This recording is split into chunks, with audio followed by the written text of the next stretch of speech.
Hello! Today I am going to show you how to do a brioche left cross or a brioche cable cross where a column of stitches on the right crosses over a column of stitches on the left.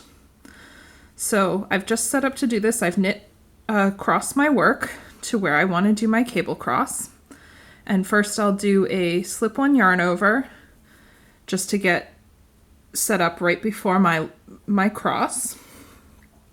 Now, to do these cable crosses, I prefer to hold my stitches on a locking stitch marker, but you can use a cable needle if you prefer. It's whatever you're more comfortable with. So the first thing I'm going to do is pass this first stitch onto my stitch marker and hold that to the front with its shawled stitch. Now, if you are comfortable working normal cables without a cable needle, this is the perfect time to use that technique. If you are not comfortable with that, you simply want to take a second stitch marker or a second cable needle and pass this next stitch onto that stitch holder and hold it to the back of your work.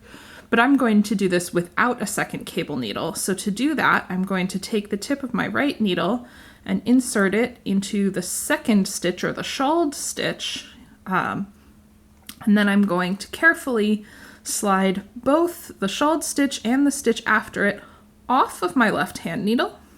And then I'm going to take this tip of my left hand needle and insert it back into the now loose stitch, so that single stitch. And then I'm going to take the shawled stitch and also place that back onto my left hand needle.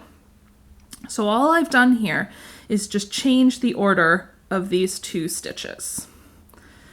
Now, making sure I still have the wrap over the slipped one yarn over stitch on my right needle, I'm going to knit or bark into that first stitch on my left hand needle and then do a slip one yarn over. Then I'm going to take that stitch that is held to the front on my stitch holder and place that back onto my left hand needle and remove the stitch marker. Now, holding onto that yarn over there, making sure that's still there, I am going to bark into that stitch that I just returned to the needle. And now we have our left leaning cable cross. So I'll show you that again. I'll work across a few more stitches to get to my next cable. So here we go. I'm set up to do that again. Do that slip one yarn over before. And I'm going to pick that first stitch off the needle and onto my stitch marker and hold that to the front.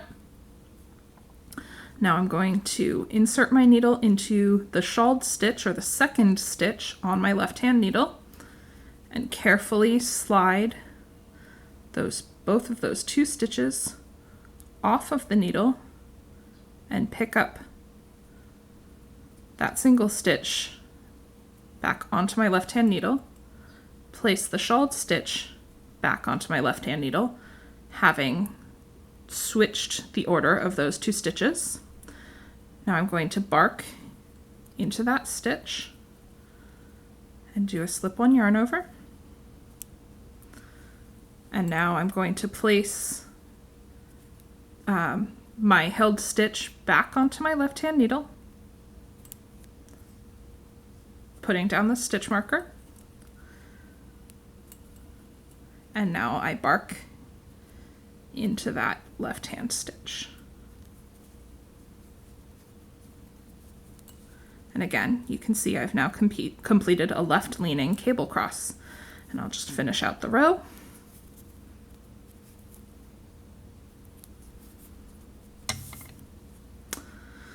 And there we go. You can see here two left leaning brioche cable stitch crosses.